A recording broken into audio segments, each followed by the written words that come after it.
Good evening, everyone, and a very, very warm welcome to the York Festival of Ideas. My name is Jane Grenville, and I'll be chairing the event this evening. And thank you for joining us. It's a huge pleasure to welcome you all, both those of you who know me and those of you who don't. It's a great pleasure to introduce this evening's speaker, Mark Rowlands. Mark was born in Wales, but sensibly he's now Professor of Philosophy at the University of Miami in Florida, which of course is a much warmer, possibly drier place. He's the author of 24 books, including the best-selling The Philosopher and the Wolf, and his books have been translated into more than 20 languages. His latest book, The Happiness of Dogs, Why the Unexamined Life is Most Worth Living, is going to be the topic of his talk tonight. Those of us who have spent all or part of our lives with a dog find ourselves often wondering about their inner lives. Is my dog living a fulfilled life? Is my dog a good dog? Does my dog love me? This, however, only scratches the surface of a philosophy that is focused on canines. In his book, Mark explores the way dogs experience the world to bring us closer to an understanding of ourselves, as well as reflecting on his own life with dogs. And there are some great anecdotes. You should read it. He draws on the ideas of philosophers from Socrates to Hume to Sartre, and on the psychology of canine cognition. So, Mark, if you'd like to unmute yourself, over to you. Thank you. If you look at philosophy, you go all the way back to the beginning almost. What you will find is a sort of emphasis on happiness. Plato and Aristotle. You look at figures like this, and they're united in the idea that happiness is the goal of all human activity.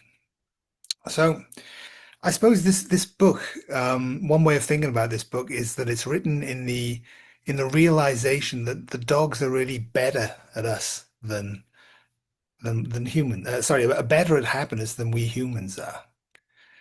Um, by this, I don't mean that all dogs are necessarily happy all the time or anything silly like that.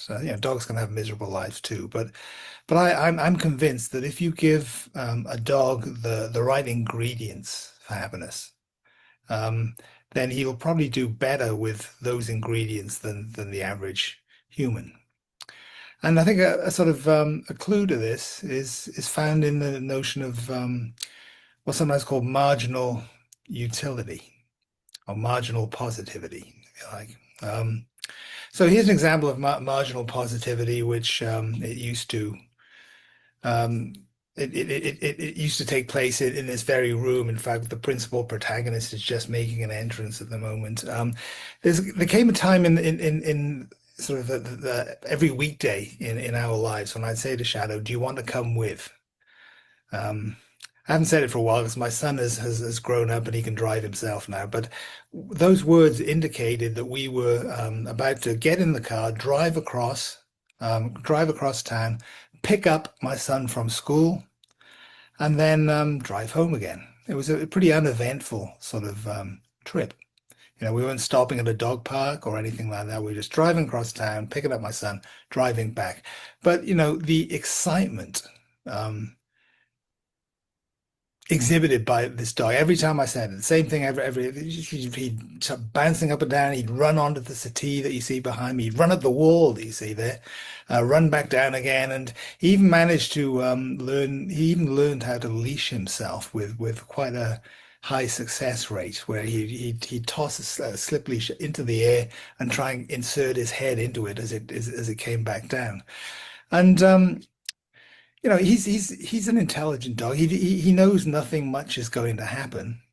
But still, that nothing much is still better, marginally positive, compared to nothing at all.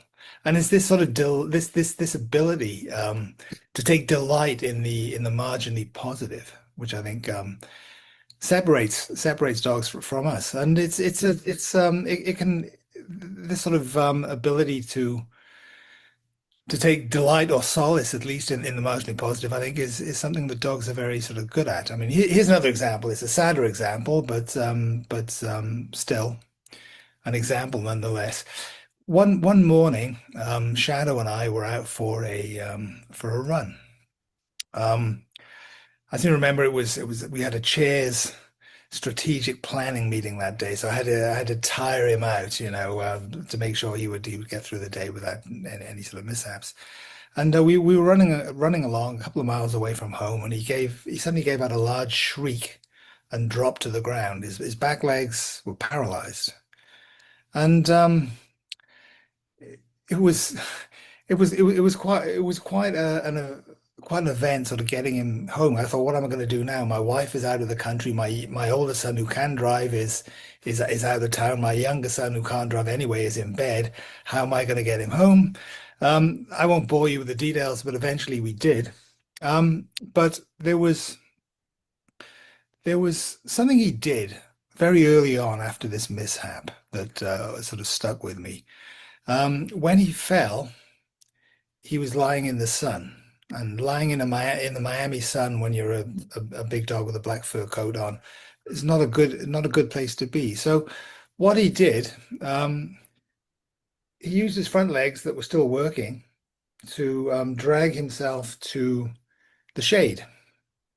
Um, I tried to help, but I mean, the thing about Shadow, I think, we've lived together 10 years now, and I don't think he's ever really trusted me fully. So every time I try to help him, he goes, rah, rah, rah, suggesting he's going to bite me, So, but he managed to pull himself using his front legs into the shade.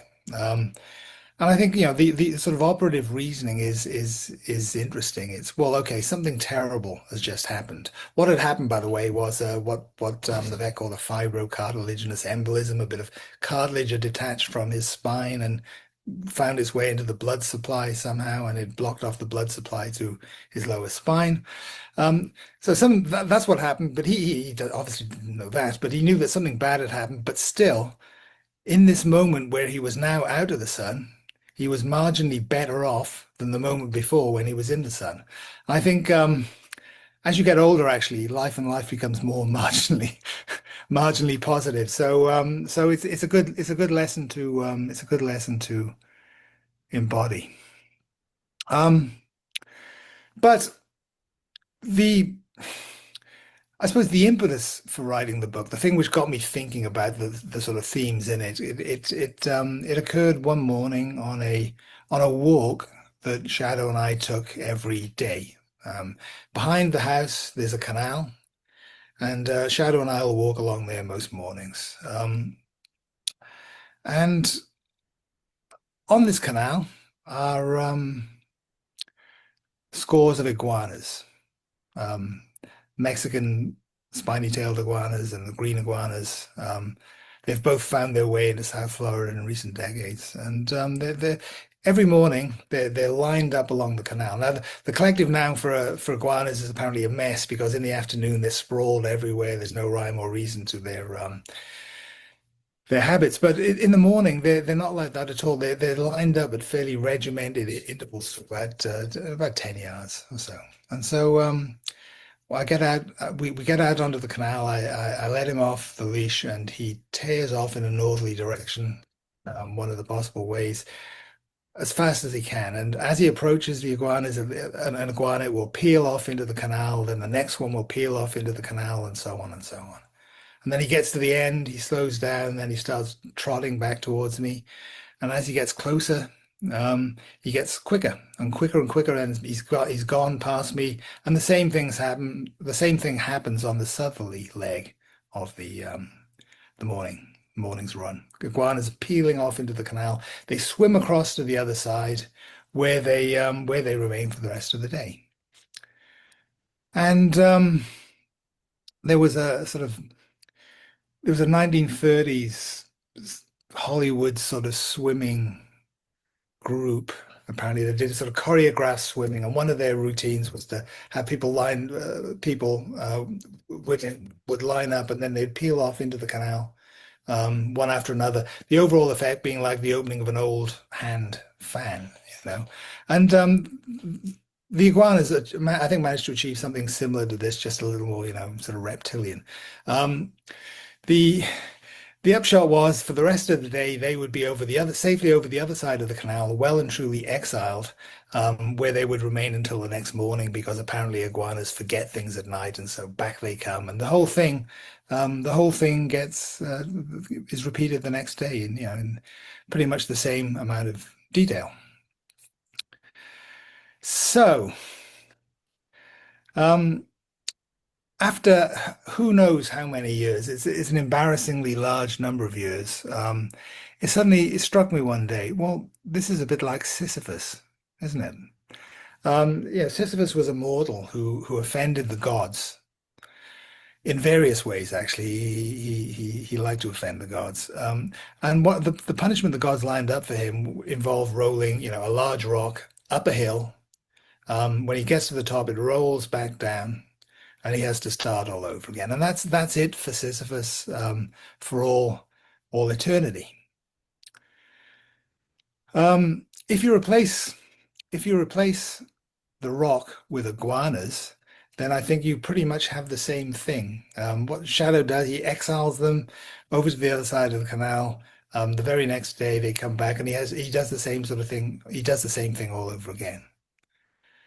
Um, so in philosophical discussion, Sisyphus figures in two ways. There are two functions of Sisyphus. First, he's he's presented as the epitome of a meaningless existence. Um, all we have in Sisyphus is repetitive activity that aims at its own continuation. There's no such thing as success or failure. Whether he gets to the top of the hill or not, the rock is still going to find its way to the bottom, and he's got to start all over again. So Sisyphus is taken as a sort of allegory for a completely meaningless existence. Um, but he's also taken as an allegory for human life. So the idea is, you wake up in the morning, a hurried breakfast, you find your way to work in the morning, you do your 8 or 9 hours in the office, um, doing whatever it is you do with results that are, uncertain at best. And then after that, you fight your way home again, have a quick meal, go to bed, and you wake up and then you start all over again. So Sisyphus is taken to be a sort of allegory of that kind of existence, where the contours of human existence and the contours of Sisyphus's post-existence seem to be reasonably similar, right? Repetitive activity that achieves in the end very little, probably, that aims only its own continuation. Sometimes in the case of humans, it's through their children, sometimes not. Doesn't really matter. It's the same general idea. So the challenge then that Sisyphus, the figure of Sisyphus, is taken to pose in human life, so for human life, is that first of all, Sisyphus's existence is meaningless, is palpably meaningless, and secondly, our lives are recognizably Sisyphean. Um, Now this is why Shadow's extramural activities on the canal every morning um, interested me so much, because this seemed to me to be, the best and the most meaningful part of Shadow's day. There was something about what he was doing which I think resonated with him in a way that made this activity meaningful. And so I was sort of, I wanted to work out exactly what that was. Um, why is it that when Sisyphus rolls his rock up a hill and it rolls back down, he has to start all over again?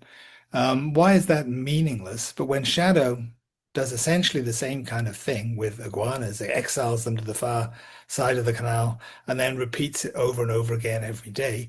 Why is that? How can that be meaningful? How could Shadow have solved this problem of meaning without even understanding that there was a problem there to be solved? Um,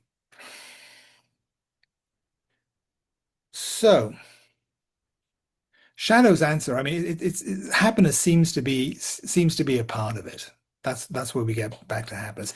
Shadow is happy doing this. Um, Shadow's happy doing this, whereas Sisyphus, we must assume, right, is very unhappy with his task. But as pretty much any philosopher who has written about meaning in life will tell you, that can't be the correct story, right? Because we can imagine circumstances in which Sisyphus's existence was happier, but his life was no more meaningful. So imagine. Imagine the gods decide they're going to be a little bit more merciful. Um, the rock, the endless rolling of rock up a hill, the return to the bar, all that's non-negotiable as far as the gods are concerned. But they're going to be merciful in the sense that they're going to change Sisyphus's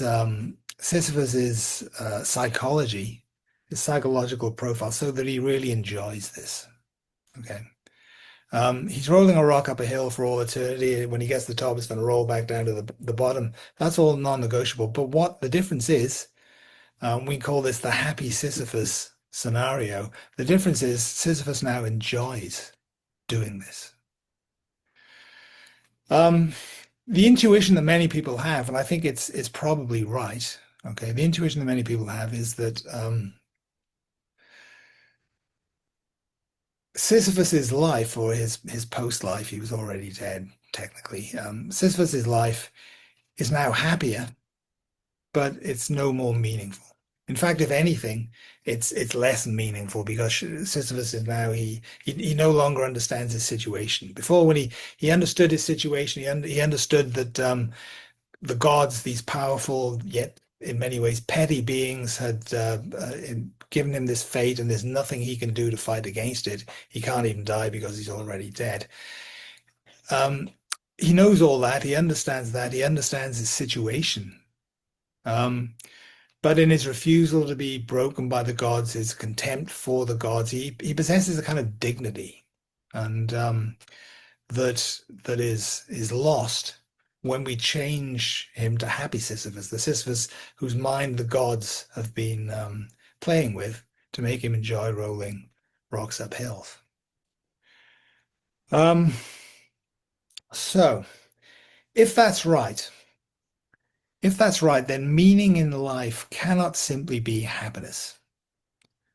Um, and that's why the standard story in among philosophers who write about this sort of thing is that what we need is the idea that certain activities have objective worth, objective value. Rolling a rock up a hill only for it to roll back down and start all over again. That there's no value in that, according to these people, and that's why Sisyphus's life is not meaningful. I mean, the problem there's a problem with this kind of general approach, which it goes back also to the beginnings of philosophy, really. It's the old question of whether something has value because you value it, or whether you value it because it has value.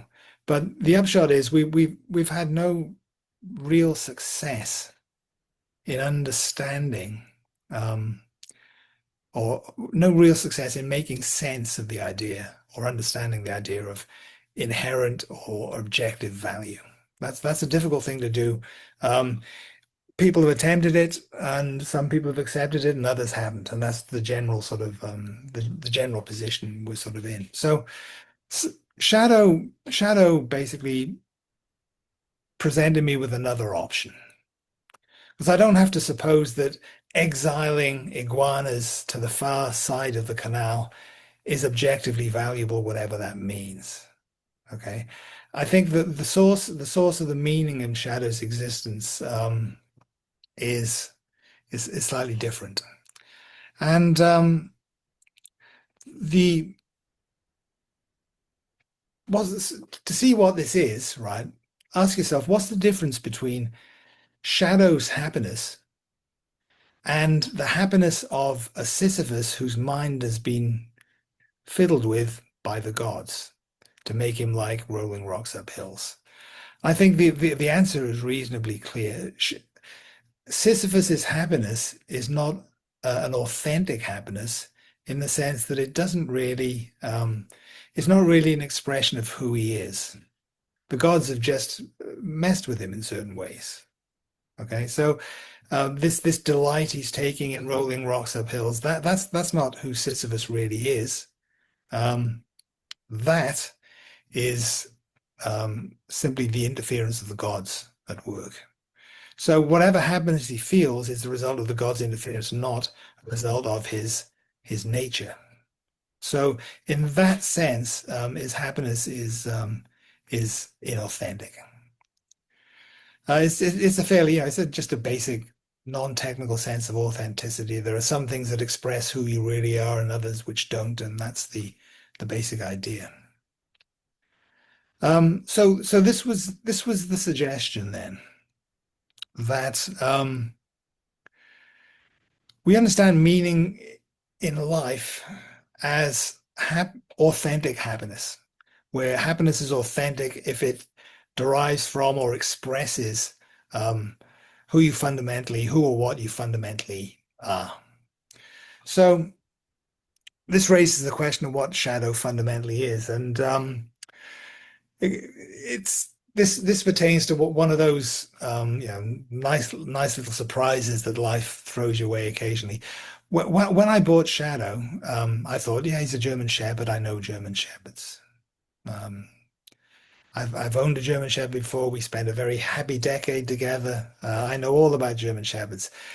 There was a thing that happened though to German Shepherds, and it was all to do with the fall of the Iron Curtain after the Second World War. So once that happened, basically the breed was split up into West German lines and East German lines. And the West German lines are the things that, when I was a kid growing up many, many years ago, the West German line that's what you thought of as a German Shepherd. It was a black and tan dog or a black and red dog occasionally. And that was pretty much it. It may have had a roach-shaped back, or its hips may be slightly lower than its shoulders. These were all things that were bred into the West German variant of the Shepherd, largely because people, for some reason, liked the way it looked. And so complaints such as hip dysplasia, elbow dysplasia, and so on, these were ultimately the result of people trying to shape the West German line for aesthetic reasons. They were focused. There is a West German working line, so there was a focus on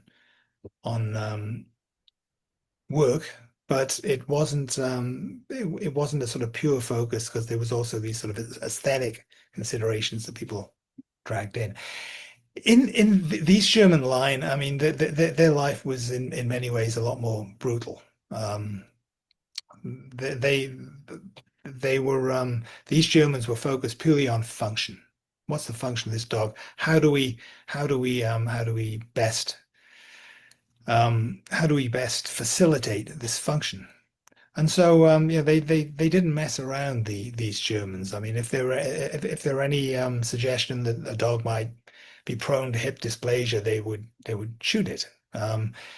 Shadow wouldn't have lasted long, and one of his testicles didn't descend, and that was also a death sentence. The result was when with the fall of the Berlin Wall, there was just amazement as a result, because what you're presented with in a way which hadn't been sort of fully appreciated before, what we were presented with were these two very different dogs. There was the West German Shepherd that we associated with shepherds and so on, the black and tan, black and red, and so on. But there were this other type of German Shepherd, much bigger, Um, much more aggressive, not prone to the kind of customary ailments of the West German line. And they'd been bred specifically for certain purposes, which were, broadly speaking, military and police. So one of the things you don't want, for example, you want a dog to perform certain functions such as stopping people hopping over the Berlin Wall and seeking freedom, right? So what you don't want, for example, is a dog who is affable with strangers, because this will interfere with your task that you've given this dog, and so you breed that out of them. Any dog which is overtly friendly is killed, right? So what we have is the sort of the East German line was bigger, um, much more aggressive, more robust, but completely unsuited to being a family pet. Completely unsuited. Um, what's happened in the intervening periods, the intervening 40 odd years, is that the lines have once again softened. There's been considerable interbreeding between the East and West. And so the differences are now sort of even. But I think there's enough of an East German sort of element in Shadow that I can know what he's doing out on the canal every day. Um, you might think of sort of the canal as like the sort of the inverse version of the Berlin Wall. His job is to keep things out, right? Not keep things in. And so he expels the iguanas to the other side until they come back, and then he does the same thing the next day. This is part of his nature. Um, Things like prey drive. These were highly prized in the East German dogs because they make them very trainable. You have a dog that wants something really bad, a toy or something like that, then it becomes very pliable, very trainable, and so that's a sort of predominant theme. So what you find with I think with Shadow is a combination. There's the kind of aggression that would try and keep people in or out of a sort of certain wall. There's the sort of the prey drive or active aggression that's associated that makes him trainable. There's the reactive aggression. He doesn't like outsiders or anything that's slightly sort of different. Um, and this all stems from what he was. So what he's doing on the canal that day is a combination of hunting and patrolling and guarding and enforcing. He presumably doesn't see any distinction between those two things. Um, that's what he is, poor thing, and that I think is probably the source of his happiness. So um, there were various sort of historical circumstances that gave rise to this. They're not very nice historical circumstances, but they are what they are. And Shadow on the canal bank is expressing um, what he is, or an element of what he is, and his happiness results from this expression, and that's why it is meaningful. Um, that's pretty much all I've got. Uh, I look forward to your questions.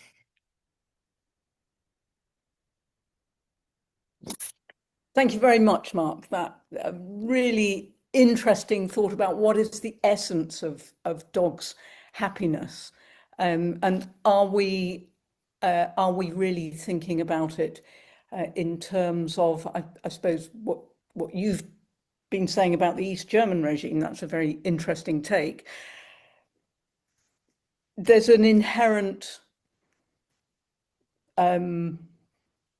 sort of body memory within the dog that enables him to totally express himself by means of putting the iguanas in the canal, or to take Maggie's question that's in the Q&A, is it simply a game?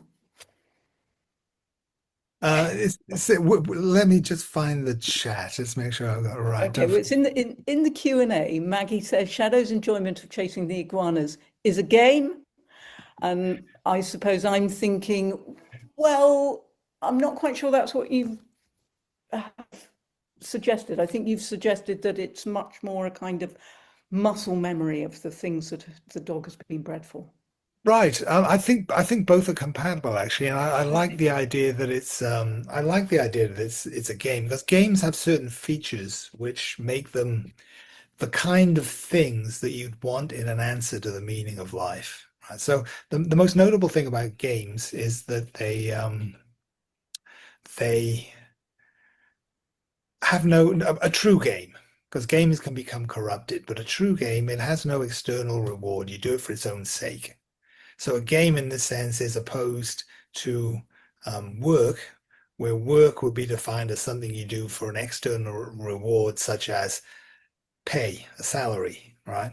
So one way of thinking about games, there was a philosopher called Bernard Suits who wrote a very good book on this. One thing about games is that you do them for their own sake. Um, so we want something like that in the notion of life's meaning, I think, because we wouldn't want life's meaning to be something you do for the sake of something else, because then that something else would be real life's meaning, not the. So Mm. so if there's a meaning in life, then it has to be the sort of thing you want for its own sake, and not for the sake of other things it might get you. So I think Shadow is playing a game, and that's part of why why he finds this so meaningful. At that precise, I mean, I could try and tempt him with food or something. He doesn't care because at that precise moment in time, at that precise moment, there is nothing in the world he'd rather be doing than chasing those iguanas. And it's not reward. I mean, I don't praise him for doing it anyway. I don't particularly want him to do it, but so it's not reward or anything like that. He's doing it just to chase iguanas and for no Yeah, other reason. And that's why I think it's sort of it's part of the story of what makes it meaningful. yeah. I think in the book you talk quite a lot about how humans find it difficult to be in the moment because of our Mm. ability to reflect and Yeah. to examine everything in a way that dogs don't. But you do actually, there is a passage where you say humans are most like dogs when they're in the zone in sport, sprinters and Yeah, football I players. th yeah, I think children probably. I think we all understood the meaning of life very well, at one point. I think children understand the meaning of life better than we do, and then we grow up and we start another game, the game of growing up and becoming someone, and then we forget. We forget all about the other games where we did for their own kind of sake. Yeah, So I think children understand the meaning of life very well, but we tend to forget it as we grow as we up. get older. Other questions that are coming up. Liz Liepen says, interesting that you may not have written this book if you'd got a West German Shepherd. Yeah, well, I did have a West German Shepherd, you see, so that was So it before does. that's why I was completely unprepared for Shadow because he's a very different kind of beast. They do all have But their different ways of enjoying themselves, though, don't they? yes, Just that yeah, they do. specific thing. Yeah, Um, they do. Nicola Drew, as a philosopher, do you think that dogs predominantly live in the present? How would we know otherwise if they didn't, for example, if they could reflect on the past or ponder the future? Um, yeah, I don't think they can live in the present. I'm very interested in the notion of what it means to live in the present because I don't think that idea is as clear as it sometimes appears. But that's a different issue. That's a different book. But the idea of I don't think dogs can live in the present because they just anything that lives in the present wouldn't be around very long. Okay, So so I where mean. do they live? Well, well, they like many other animals, they have fairly good episodic memory. Yeah, I mean, we the studies on dogs, there are not many of them, but studies on things like birds show show great sort of abilities to remember things for many days before. But we have sort of anecdotal evidence with dogs. So I once had a wolf hybrid called Brenin who no, actually, I'll tell a different anecdote. This is the Nina and Tess anecdote. Tess was a wolf hybrid, and we used to live in France, and she used to meet an old, very old, ancient, tottering along most of the time, wolf collie mixed, and she got very, very excited whenever she saw him. And one April, we just gone down for Easter, and we hadn't been there for 6 months, and Tess saw the owner of the dog, so an elegant Parisian lady. Um, Tess recognized her as the owner of the dog, presumably, and then charged off across the road, which was very unusual for Tess because she wasn't a badly behaved dog in that sense. Charged across the road, looked around, didn't see anything, continued on around the corner, and so on. So I think we can be reasonably confident in saying, well, um, she remembered that this person This had. human equals that dog. Yeah, Yeah. exactly. Yeah. So you say, well, couldn't she just have perceived? Well, no. I mean, sadly, the dog had died 6 months before in Paris, so it's unlikely she Mm. perceived the dog. No, I she think. just expected the dog to be with that Yeah. human. So Yeah. so which is grounded in Yeah. abilities to remember. Yeah. I mean, the future is an interesting one. I, th- I like your suggestion. Jane and I had a little sort of interaction with emails before this talk, and Jane made the very interesting suggestion that basically we the dog outsources. Please correct me if I don't get No, that's it. exactly what I Yeah. meant. Right, yeah. The So the dog dog outsources. outsources the future to us. Well, Yeah. you take care of all that stuff. I'm not really a planned sort of person, you know. You take care of that stuff. I think that's I think that's plausible because it's exactly the sort of thing they would do. They do that to us a lot in a variety of ways, you know.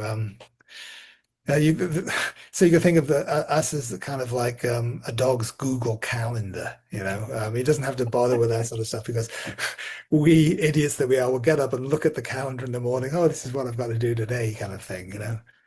So Yeah. I think there's a lot of truth to that. Again, I don't think they have no sense of the future at all. I don't.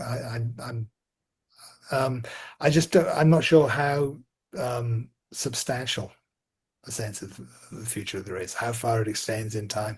I mean, my dog has a sense of the future in Shadow has a sense of the future clearly because, you know, he's fed in the morning between 9 and 10 in the morning, typically. And Around about quarter to 9, then he will start the petitioning. Petitioning for him involves sitting next to me and looking directly at me. And I tell him, no, That it's is not him time yet. It's not outsourcing the time. future to you because his body clock is saying hunger. Right. And but what he's not having to do is go out and find something to eat. He's outsourced the future to you. So instead of going out and scavenging something from the bins, he knows at 9:15 when he starts to get hungry, all he needs to do is sit and look at you, the Google Calendar, Yeah, until at 10 o'clock you produce the bowl of food. right. And No, I think that it's a very efficient outsourcing, I think.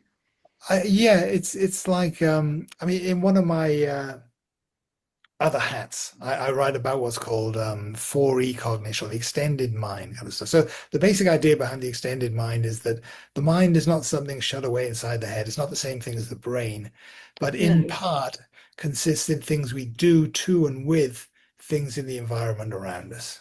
So, you know, if you're doing, say, a long division by writing it out, as people used to on pen Yeah, and yeah, paper, right? You know, so what does that do? Well, you've got an external structure which you can refer back and forth to.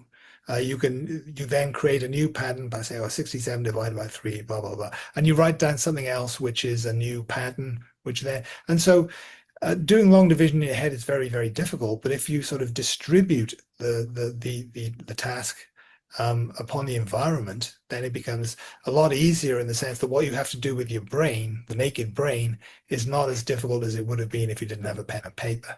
yeah. So So mental processes extend out into the world in that sense. The processes by which we manipulate and exploit certain things in the environment. And I think manipulation, exploitation is precisely what you have in mind when you talk about the dog and the future. I do, and also the way in which we manipulate and exploit them. It's, for those who aren't aware, I'm trained as an archaeologist and with some anthropology as well. And think so I immediately started to think on reading this book, well, what is the advantage to humans and dogs of this very, very close relationship, which seems to have been going for about 17,000 years, I think is now the earliest Yeah, date we spot. estimates change all the time. Yeah, I've seen as high as 40 recently, but yeah. So 15, 15 to 40. yeah, very, very close relationship, and it's clear what the advantage to us is, I think, um, in a prehistoric environment, which is just, simply help with the speed and the scenting, help Mhm. with hunting. So actually Right. food gathering is a really important thing. And it was really the outsourcing of the future thing was me thinking, well, I can see how it's very advantageous to humans to pick up the puppies of the wolves that are hanging around. Yeah. What's the advantage to the dog? And I thought it is that outsourcing of the future. Yeah, I mean, that may be right. I mean, it may well be right, but there's an alternative story though that doesn't cast everything in terms of advantage. And so the idea is, well, domestication already occurred. It must have occurred before we were able to put it to any advantage. And so the idea was there were certain wolves with a high flight threshold, so they were less likely to be spooked by us and run off. So Right. they allowed us into closer proximity. This gave them better access to our garbage, our rubbish dumps, and so on, which had food they could eat. And so that was the sort of the origin of it. They kind of domesticated themselves. Later on, we started realizing that we could put them to good use, but there must be a kind of base level of domestication before that because you can't just take a wolf and say, right, go off and Cool. do because they won't do that. There's got to be So I mean, effectively, what you're saying there is that the domestication, the impetus for the domestication came from the dogs, not the humans. yeah, yeah, Yeah, absolutely makes sense. As a person who has been managed by dogs all her right. adult life, I Yeah, completely get that. Yes. yeah, yeah. Here we go. I think. Right. What was the philosopher Descartes' relationship to dogs? I heard that he experimented on them to prove that they didn't feel pain.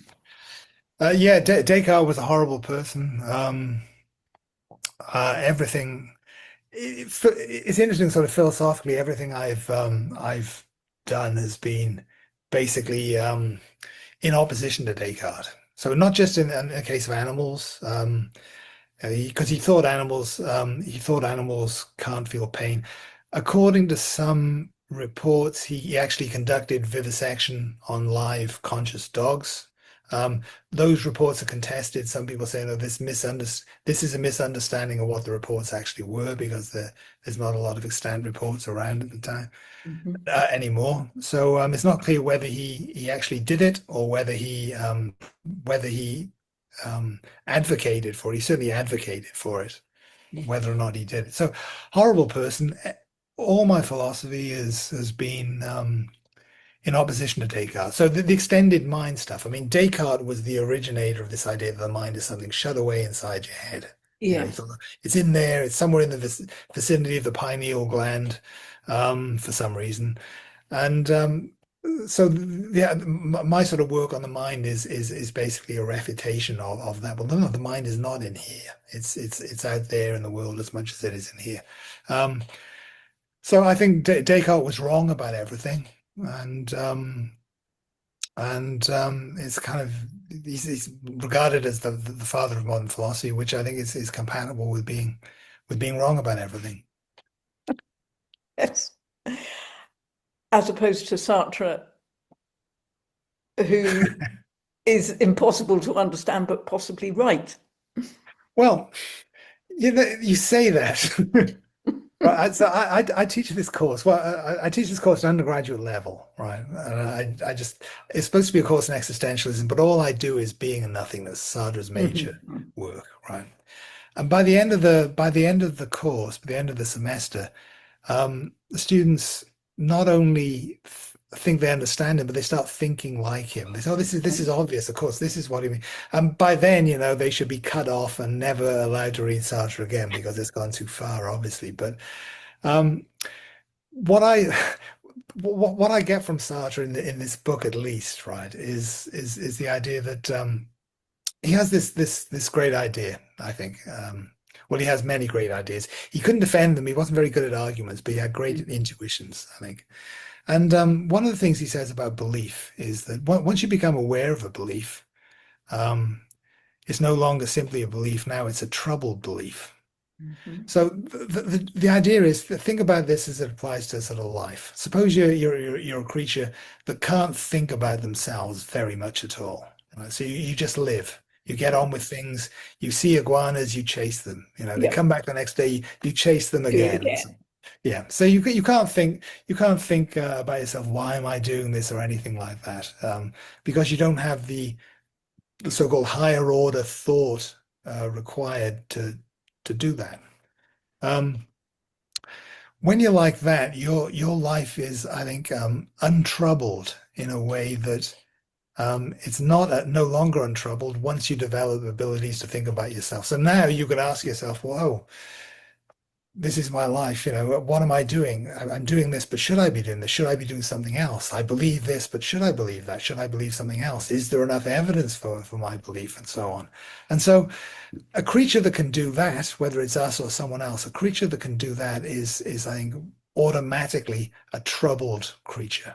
Yeah. Um, and the source of the trouble really is that before you had these abilities, there was just one life. It's the life that you lived, right? You just got Yeah. on with things, and sometimes things worked out, sometimes they didn't. That's life, but you just got on with it, right? But once you can think about your life, then your life becomes a troubled one. You're no longer simply living, but you essentially your life is now bifurcated into two. There's the life that you think about. There's the life that you live, which Yeah. is like the life you had before. There's also the life that you think about, the life that you agonize over. Am I doing this right? Am I doing it wrong? And so on. And so a sort of a chasm is set up shop inside you basically, and you can never be put back together again. And that was why Sartre was, I think, great. I mean, being a nothingness, being divides up into two sorts. There's the things you're aware of, and there's your awareness of those things. And once you have that, in the case of creatures like us, we're by definition trouble creatures, and we're probably always going to remain trouble creatures. Whereas dogs just have the things that they're aware of. Yeah, I mean, a dog. This doesn't happen as far as I know. I'd be very surprised if this. So a dog gets home from a walk and thinks, "Well, yeah, I did find that nice stick. I enjoyed carrying that around, but would I have been better off picking up that other stick that I was also tempted to?" And that, as far as I know, the shadow, no, no, he I confirms have that had nothing. dogs that do haver over which stick, I must say. Right, yeah. I think, yeah, it may well be that there's a sort of there's a spectrum, a Yeah. range of cases. Fiona says, just one last one, sort of joining in this conversation. Do you think we need to be troubled sometimes to understand when we're happy? Um, well, that's a very good question, and it reminds me of the question of it reminds me of the problem of evil. So so why does a God who is all powerful, let's suppose, and completely good allow the existence of evil? And some people say, well, it's because if there wasn't evil or suffering, then we wouldn't understand what happiness was. Hmm.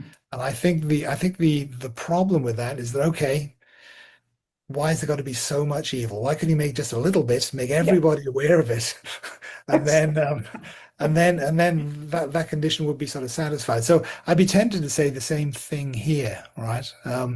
Okay, maybe we need to be occasionally a little ruffled, a little Mhm. troubled to some extent, but all the time.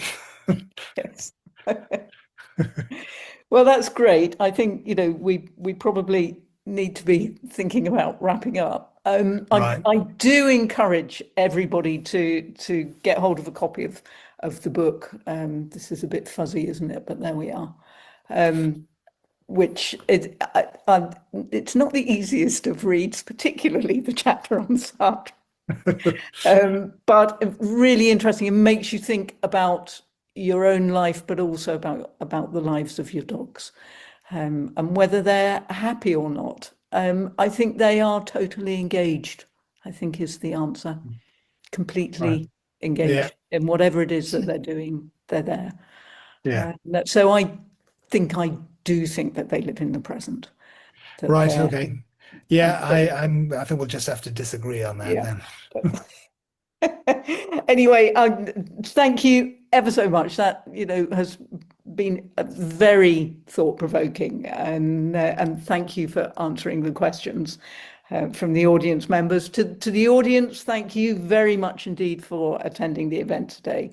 And do be sure to check out what else is coming up in the festival programme. Lots of it is online if online is easier for you. If you'd like to purchase a copy of Mark's book, The Happiness of Dogs, Why the Unexamined Life is Most Worth Living, the copies are available from our partner bookseller, Fox Lane Books, and you'll find the link on the festival website.